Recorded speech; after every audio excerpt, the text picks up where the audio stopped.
Radhe Radhe guys, welcome to my channel Mukta's daily life blog. आज देखो guys আমি কি বানাতে এসেছি। দেখো এটা চিংড়ি মাছ ভেজে রেখেছি।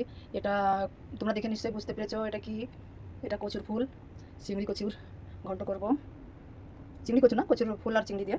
তার জন্য আমার লাগবে দুটো পেঁয়াজ কেটে রেখেছি, রসুন রেখেছি কটা ছাড়িয়ে, বড় বড় করে কেটে রেখেছি, কাঁচা লঙ্কা ছিঁড়ে রেখেছি, আর ফোড়নে দেবো আমি কালো জিরে, জিরে আর দুটো শুকনো লঙ্কা। এদিকে দেখো আমার তেল হয়ে গেছে।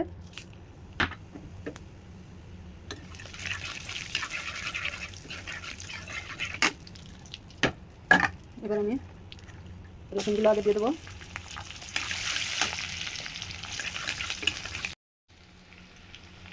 রসুন দেখো আমার লাল হয়ে গেছে। এবার দিয়ে দেবো দুটো পেঁয়াজ কেটে রেখেছিলাম লম্বা লম্বা করে, পেঁয়াজগুলো দিয়ে দেবো।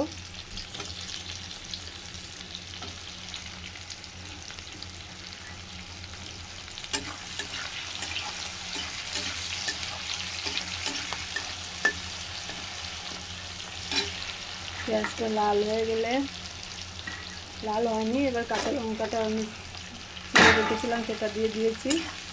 এবার আমি পেঁয়াজটা লাল করে নেব।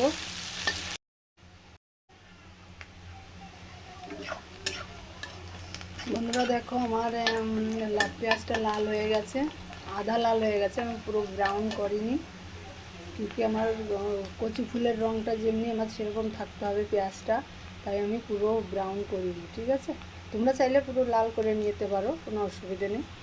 আমার এটা মনে হলো তাই আমি এটা করছি। ঠিক আছে, এবার আমি কচু ফুলগুলো দিয়ে দেবো। আগে থেকে নুন হলুদ দিয়ে সিদ্ধ করে রেখেছিলাম।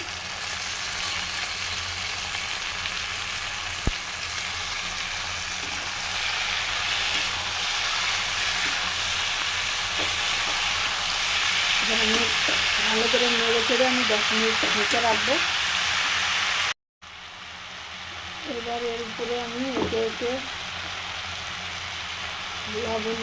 লবণ, ধনিয়া পাউডার আর দিয়ে দেবো হলদি পাউডার। বেশ আমার এটাই মশলা লাগবে। এবার আমি একটু নেড়ে চেড়ে 5-7 মিনিট আর একটু ঢেকে নেব।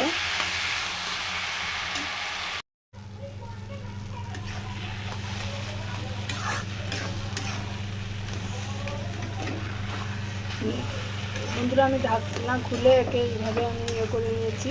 এইভাবে খুন্তি দিয়ে দেখো, এইভাবে যেহেতু ভর্তা টাইপের হবে, যাকে বলো ঘন্ট, একই বলতে পারো, ভর্তা ঘন্ট, তো আমি এইভাবে করে নিয়েছি একটু।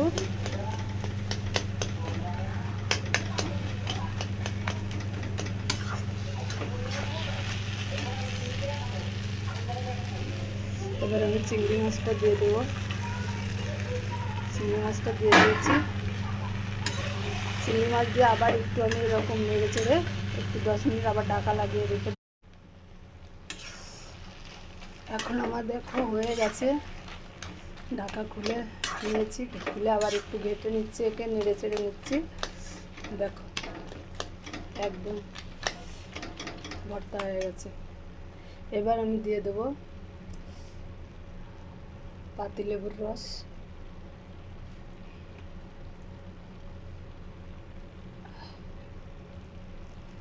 লবণটা স্বাদ মতো দেবে তোমরা, লঙ্কাটাও তোমাদের মতো করেই তোমরা দেবে। আমি একটু লঙ্কাটা বেশি রেখেছি, ক্योंकि এতে আবার মুখ না চুলকায়।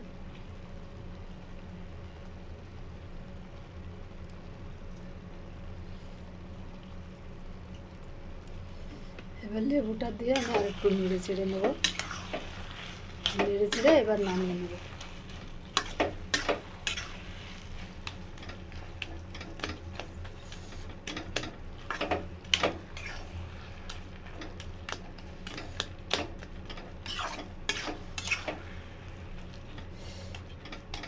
তো বন্ধুরা এই হলো আমার চিংড়ি কচু ফুলের ভর্তা। তোমরা কেমন বানাও আমাকে জানিও কমেন্ট বক্সে।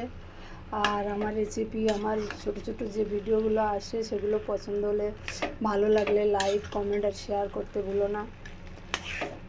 তোমরা আমার পাশে আছো বলে আজ আমি এগুলো করছি সময় করে। অনেক কাজের মধ্যে দিয়েও তারপরে আমি এই সময়টা বের করে নিই বন্ধুরা, ভিডিও করার সময়টা। জানো তো সংসারের মাঝখানে থেকে আমারও ব্যক্তিগত কাজ আছে, সেটাকে সামলিয়ে তোমাদের জন্যই আমি ভিডিওগুলো করি। তোমরা আমার পাশে থেকো বন্ধুরা।